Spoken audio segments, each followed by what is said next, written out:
how would you explain the many contradictions in Xi Jinping's policies? For instance, he advocates for both high-quality development and high-quality security. He wants to attract foreign direct investment, but he also wants to foster a mindset that treats all foreigners as potential spies. And he wants to strengthen state-owned enterprises, and while he says, I support the private sector, you're 自己人, you're all one of our own. And, it's all this what we Chinese said, 既要又要还要, not only but also and else. Are they, how do you explain these contradictions? Well, Chinese politics is not unique in having contradictions. I've seen a bit of that in Western countries as well, including our own. But certainly, if you look at the centrality of Xi Jinping's political and policy dilemma, it's along these lines. I want to preserve a Leninist party, an all-powerful Leninist party. At the same time, I want Chinese youth to believe that they have an ability to pursue their own dreams in life. Remember the whole campaign about the China dream, 中国梦, 我的梦, 中国的梦, my dream and China's dream. So if you like, between an all-powerful Leninist party and your ability to pursue your private dreams, you are running into, as it were, contradiction number one. On the economy, as you correctly identify, Xi Jinping is saying, we want,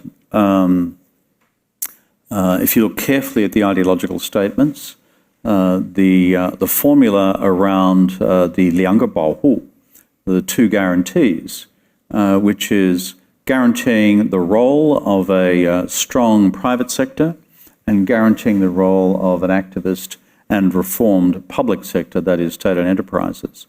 And to which we would say, well, yes, we would all want to achieve that balance. And in reality, where does the investment capital go? Increasingly in the direction of SOEs, and where is private fixed capital investment going for the private sector? Slowing down acutely. So therefore, within these domains of policy, both on pure politics, on society and the economy, and in terms of international policy, which is we are as the Chinese party and state preparing for international security policy contingencies, including Taiwan, the South China Sea, the East China Sea, etc. And at the same time, we're wishing to stabilise our relationship with the United States and its allies, at least since the Woodlands summit between Xi Jinping and Biden in October last year. And so, again, there is a range of emerging tensions within that. What's Xi Jinping's ultimate resolution of this? As I observe it, and again, I go back to the ideological texts here, Xi Jinping constantly is appealing to the importance of maintaining ideological, political, and policy continuity, and that these other sources of friction and reaction will ultimately dissipate, including external political resolve on the part of the United States and its allies, including the, domestic political resolve of, let's call it, those who are historically associated with the earlier period of reform and opening, through to any disquiet from the Chinese entrepreneurial class. And so his ultimate view of resolving the contradictions is he has reached the correct conclusion. He believes that his resolution of this at a level of theory and ideology is right, and that others ultimately will fall into line because he has the discipline, endurance, and strategic patience of a long-term Leninist. Is he right? Is he right? That's like re-entering the Catholic Marxist confessional, isn't it? One thing that you and I have observed over many years, Orville, is one of the signature strengths of the Chinese communist system is their capacity for long-termism. Why do they have a capacity for long-termism? They don't have these pesky periodic interventions called democratic elections, which militate against long-termism, because we actually think in our systems of government that governments need to be re-legitimised through the agency of the ballot box. It's also a view which I happen to share, even when I've won elections and lost elections in the past myself. So is he right?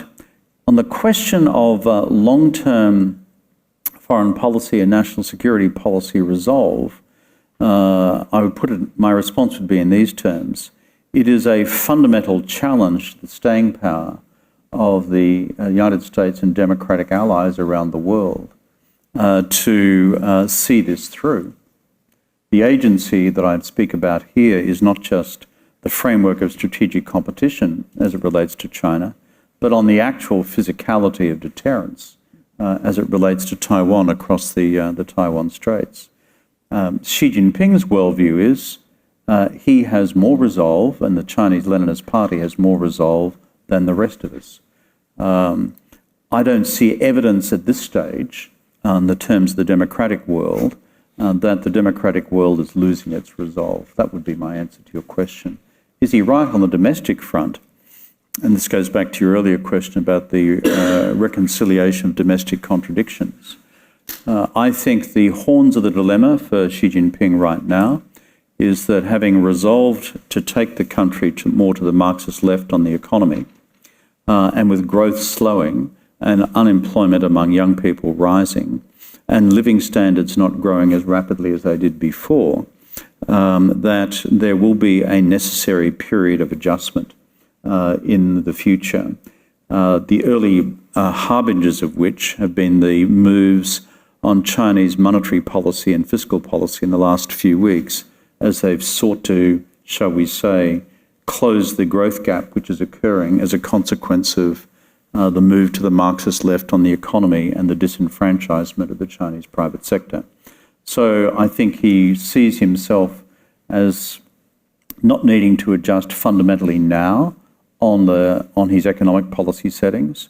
But I think as the economy continues to slow, which goes to your question of is he right or not, there is a certain reality which all political leaders have to face, that if the economy radically slows and living standards start to go backwards rather than remaining static or going forward, and you have a nation of tangping, of lying flat, then there will be a conclusion that an adjustment needs to occur. So one question I get asked a lot is how much pragmatism Xi Jinping still has, because he's such an ideology man. And we saw that during the zero COVID period, right? Everybody knew that was not sustainable with Omicron. And he just resisted, and then 180 degrees and opened up like overnight. And what you mentioned about the stimulus measures, right? And people have been telling him since last year, you have to inject some money into the market to give people some way to, you have to save basically the housing market. And he resisted, and then boom, a bunch of stimulus measures. Like, people always ask, how much pragmatism does this man have versus his ideology? I think if we were to compare three leaders here, Mao, Deng, and Xi Jinping, it would be along these lines. Mao, we would argue, was primarily an ideologue. He was also a military pragmatist. We need to bear that in mind as well. Deng Xiaoping was an economic pragmatist. We know that, and we've reflected in this discussion today on that 35-year history, which produced remarkable economic outcomes. And then thirdly, we look at Xi Jinping. The way in which I would characterize it is along these lines. Mao Zedong, being primarily an ideologue, but not exclusively, was a risk taker and, in my judgment, from time to time, a reckless risk taker. And sometimes the reckless risks paid off. Take, for example, the Korean War. Mao Zedong's decision to engage in the Korean War in 1950, within 6 months of the October 1 revolution, was the craziest exercise in national security risk-taking you could think of. The Americans had the bomb, China didn't have the bomb, and there he was, throwing 1 million Chinese troops across the Yalu. But guess what? He fought the Americans, in their historiography at least, to a standstill at the 38th parallel. If you flip to Deng Xiaoping, Jiang Zemin, and Hu Jintao were not risk takers. They were quintessential pragmatists. The way in which I characterize Xi Jinping, observing his behavior, particularly in foreign policy and security policy, is that he is a calculated risk taker. What's the evidence of that? Island reclamation in the South China Sea in the period of 1415. I mean, this was quite an audacious set of steps very early in Xi Jinping's rule, but he made a calculation in relation to the United States' likely strategic response that he could get away with it, and he did.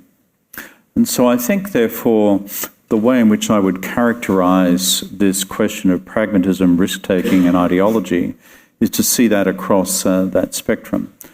Xi Jinping today is not a reckless risk-taker on the question of Taiwan. Xi Jinping today looks at the balance of forces across the Taiwan Straits.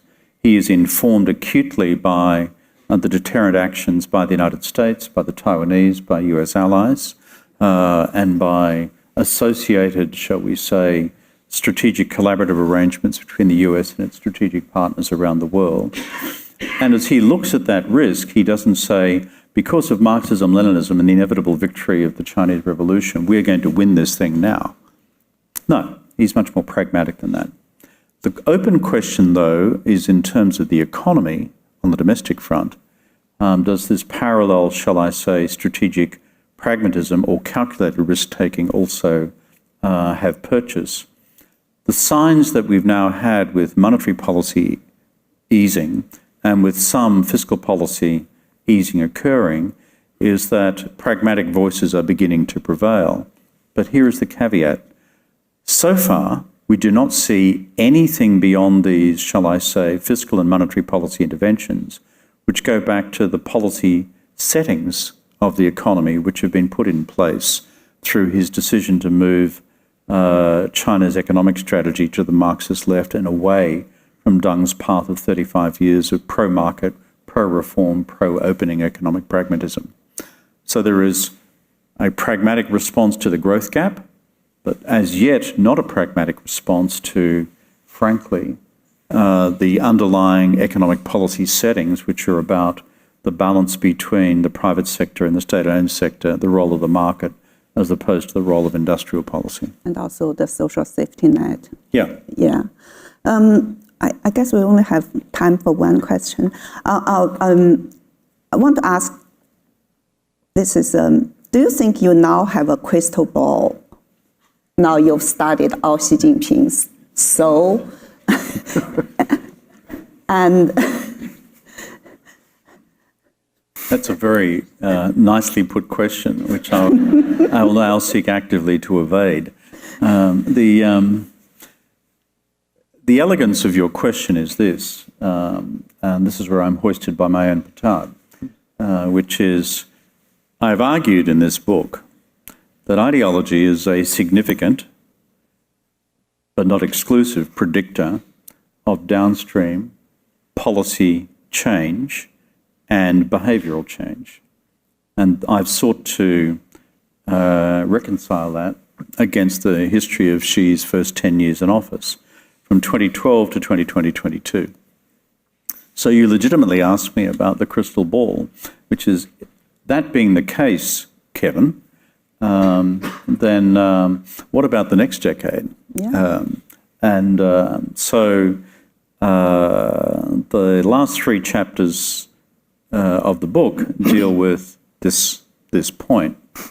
What I say in the book is that at a fundamental level, that because ideology is a significant predictor, we need to be very careful and sober in our analysis, therefore, about these 3 areas of change. Will the party become more or less Leninist in the decade ahead?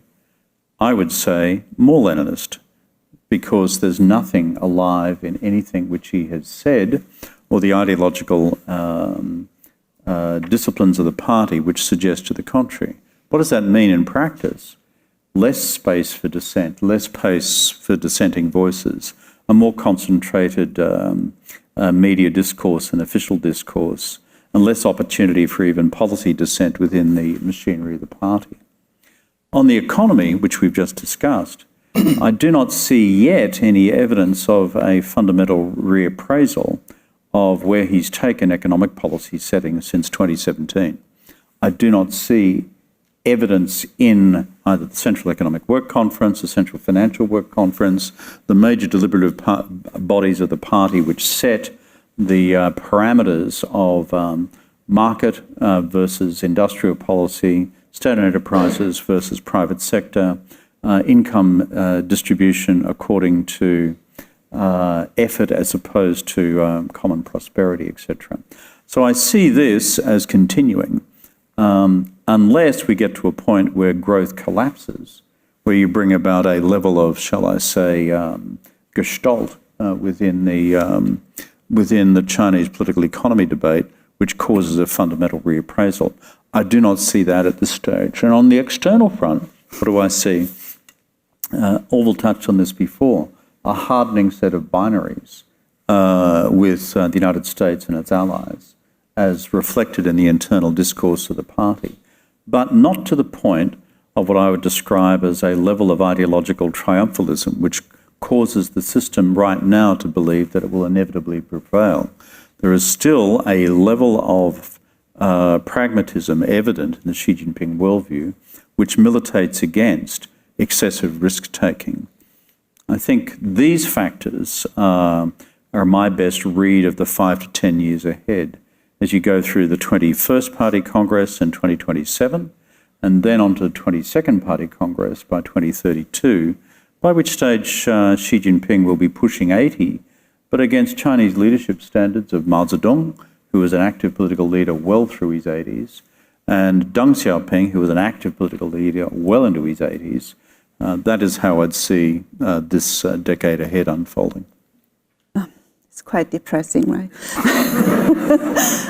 But you did, I just want to mention one thing. You did mention in like the last pages of your book about China after Xi.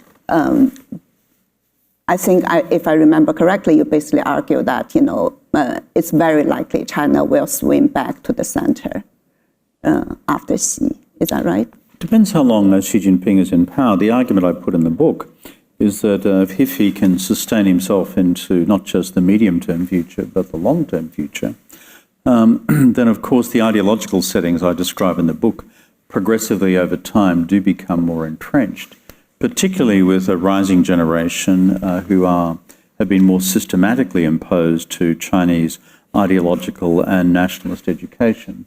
And with a predisposition within the system now, and I think you've studied this more closely than I, Orville, for the Chinese party state no longer to comfortably employ and promote people who have been foreign educated. If, however, Xi Jinping is no longer the leader, say after the 22nd Party Congress in 2032, then what's the pattern that we see in post-49 history? In post-49 history, we've seen this evolving Chinese phenomenon of feng shui, which is of control and release, of control and release, of control and release. If you like, '56 was the first effort of saying, okay, you've had your 7 years of control, Mao, it's time to release a bit so we can get the economy rolling. And Mao reluctantly agrees and then launches the anti-rightist campaign in 1958, which then gave rise to the Great Leap Forward, which then gave rise to the Cultural Revolution. So Mao was saying, no, thank you. We're going to have more control, not less. And then you have the massive reaction to all of the above with what unfolded under Deng, saying this is excessive control, excessive class struggle, excessive centralisation, excessive triumph of politics over the economy, and therefore we're going to have release. Xi Jinping, in turn, represents a reaction at a dialectical level, if you like, in the way in which he would see it, against this excessive level of release, of party discipline, of party indiscipline, of too much economic liberty, of too much social liberty, of too much personal liberty, and in terms of too much compromise to the US, the West, and the rest. And so in the whole scheme of Chinese history, then the folks within the Chinese system, in the party, in the military, in the academy, and in society, who are uncomfortable about these changes at present, and there are many of them, and you know them all, is at a point when there is political change at the centre, then you can see in the medium to long term these forces in Chinese society and in politics bringing China back to equilibrium over time. Can I put a timetable around that? No. But I think if you look at the full sweep of post-49 history, this pattern has been in evidence, which is why I think it's very important for American audiences to always have in mind this thing. Whatever this country and US allies conclude about Xi Jinping one way or the other, we need to be very careful about reaching a conclusion that this country has a systemic adversary in China itself, or even in the full complexity of the CCP as it's evolved over time as well. There are a range of views within the CCP. Could you imagine after Xi Jinping a Deng 2.0? I'm glad we've now got to the end of our time. I know. because as you know, the Chinese system does not permit a debate about China after Xi, to then go to Deng 2.0. But what I'm saying is, we should just be sober. I mean, Orville, you're an acute student of Chinese party history. The evolution of this since '49 has these patterns, and therefore we should be very attentive to where these underpinning sociological forces and political forces within China go in a new set of realities in the event of future political change. What shape and form they take, it's unknown, and there is not a neat history of moving from one leader to the next like this, like that. But the underpinning sociological forces are the ones we describe. Yeah. I found the chapters about China after Xi quite interesting. I highly recommend those chapters. How many minutes do we have? I'm sorry, I can't really say. 1 to 2 minutes? Sorry, let's take one question. We can take a few. Take a few. Maybe I can see a hand over there. Yeah. Hi. Oh, sorry. Thanks very much for the talk. Very fascinating. I wonder if you could speak to whether or not you see significant echoes of sort of traditional Chinese philosophy or ideology in Xi's own worldview. I think sometimes looking at like legalism in particular, it can feel like you're reading Xi's inner thoughts on ruling. And do you see that as a significant connection, or has it kind of been washed out by Marxism-Leninism? I tried to, in chapter 3 of the book, look at the, let's call it traditional Chinese worldviews. I look carefully at Tianxia, all under heavenism. I look at the history of tributary statesism as it relates to the external environment. I also look at what we describe as legalist, realist concepts of power, both at home and abroad.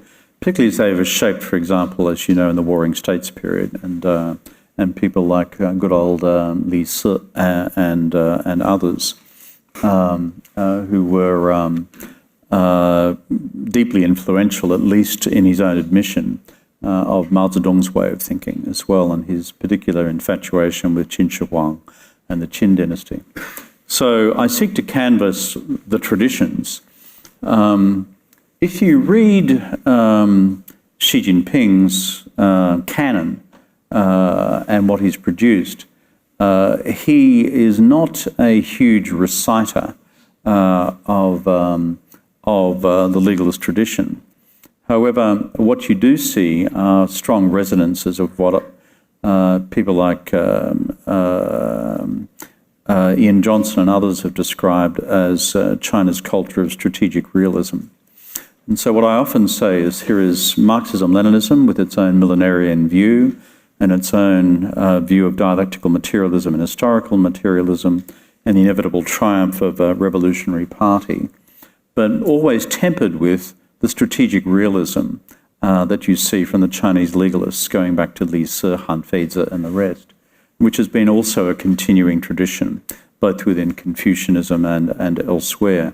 And those resonances, I think, underpin what I described before in response to the questions from the Yuan and others, that Xi Jinping is a calculated risk taker, and the calculus arises from elements of the continuing and resonant legalist tradition that you've just referred to.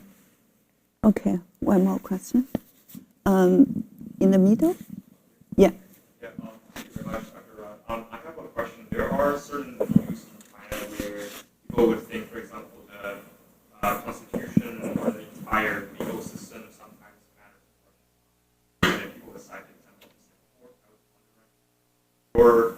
I was wondering, your view after Xi, or maybe even during his time, how much of the future path do you think China would be swayed towards maybe not fully a Western democratic system, but maybe more the Singaporean way of development, which is focusing more on the legal and order society, but still maybe maintaining one while putting itself in a global market economy. You referred to constitutionalism just before. As you know, it has a long and checkered history, and let's call it the period since the Xinhai Revolution in 1911.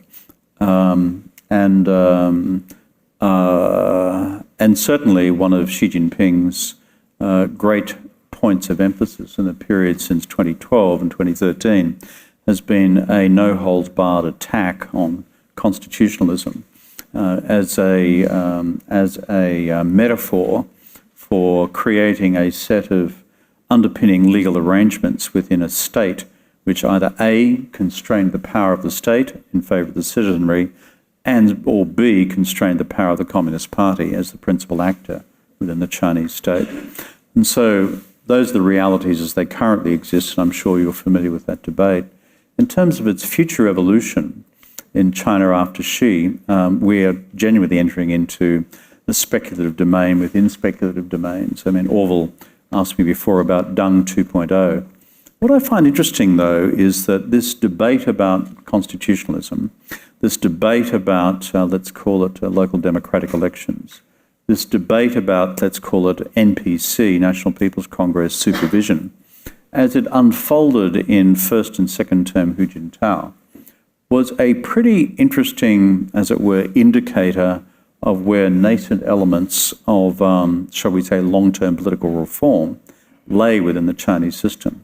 Remember, in the Chinese system, the whole 政治体系改革 phenomenon has been around really since the days of the Shanghai World Economic Herald in the mid-80s, and certainly were part of what gave rise to much of the democratic reform movement of the late 80s. So it has been a tradition within post-Mao China.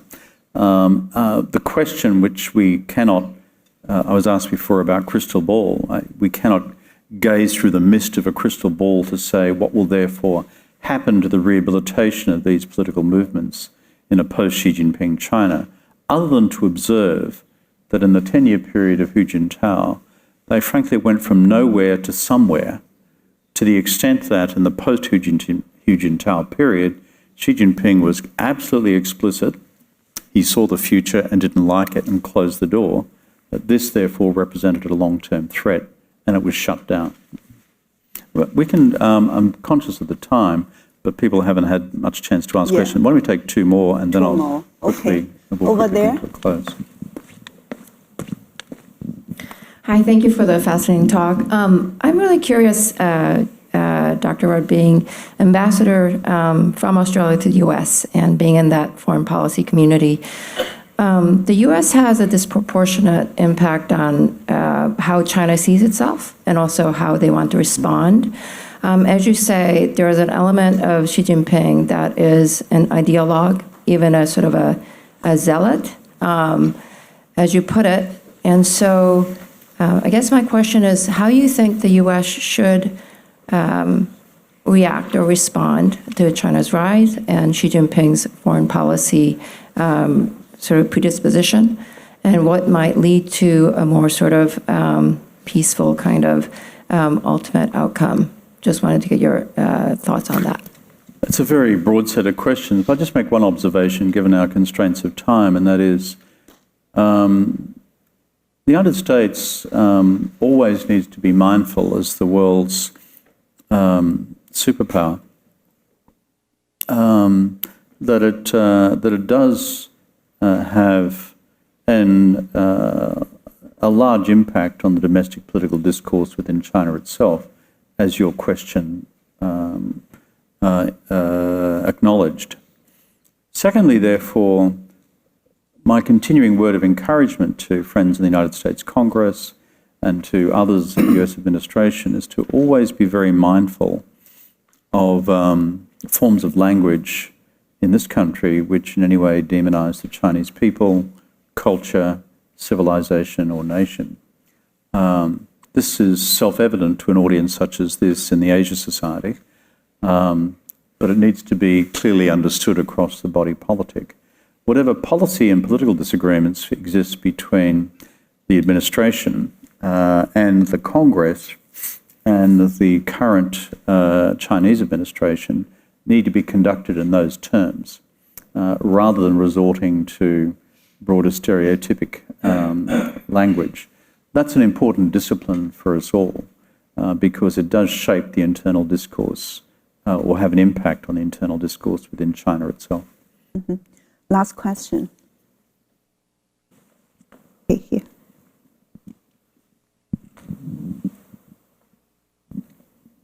Thank you so much. There are certain elements of Chinese political thought that seem, frankly, quite contradictory to leftist Marxist-Leninism, referring to the enduring popularity of thinkers like Carl Schmitt, quite remarkably, the increasing cooperation with governments such as those of Russia and Hungary, frankly, the crackdown on Marxist student groups that was quite prevalent in 2018. So how do you kind of square that circle? Well, as you know, without getting too much into the weeds on this, the internal CCP critique of, let's call it neo-Marxists, and a fear on the part of the party that a rediscovery of, shall we say, of a new left within the Chinese Communist Party was a significant challenge in terms of the party's hold on the policy debate. In the history of the party, as you know, it has always been somewhat easier to critique challenges from the right, neoliberalism in all its forms, capitalist rotas in all their forms, etc. A more problematic debate are those over here. I think my only response to your question is that if I go through carefully the Xi Jinping canon, his preoccupation from 2012-13 onwards has been the problems over here. And I think if you go through in particular the ideology and propaganda speech of 2013 and the series of subsequent speeches about, let's call it, political discipline within the overall operation, it is quite a small quantity of attention which is delivered to these problems of, quote, the new left, as opposed to these problems over here to the right as they would be perceived. And frankly, that's consistent, I think, with the Chinese tradition going back to Communist Party tradition to 1921. If you look at the tradition from 21, frankly, the earliest critiques of John Dewey and American liberalism right through the 20s and 30s, the public problem number one, I won't say public enemy number one, has always been seen in and around the forces of liberalism and within that, liberal democracy. And so therefore, I think these are seen as boutique, manageable problems in terms of the new left, particularly in the period after Bo Xilai met his end, as opposed to what is seen as being systemic and significant in terms of problems on the right. Okay, thank you. Thank you, Kevin. Thank you, Orville. And thank you all for coming. 偷偷告诉大家，我最近发现了新法宝 Royal Face 逆时奇迹系列，它有活肤露、全效精华，还有精华霜。尤其我皮肤比较偏干，所以我非常的注重保湿。保湿做得好，肌肤自然烹饪。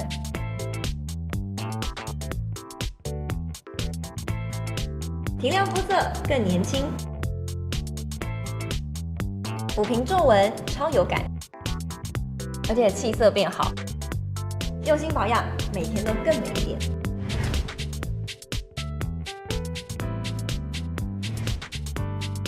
美吧。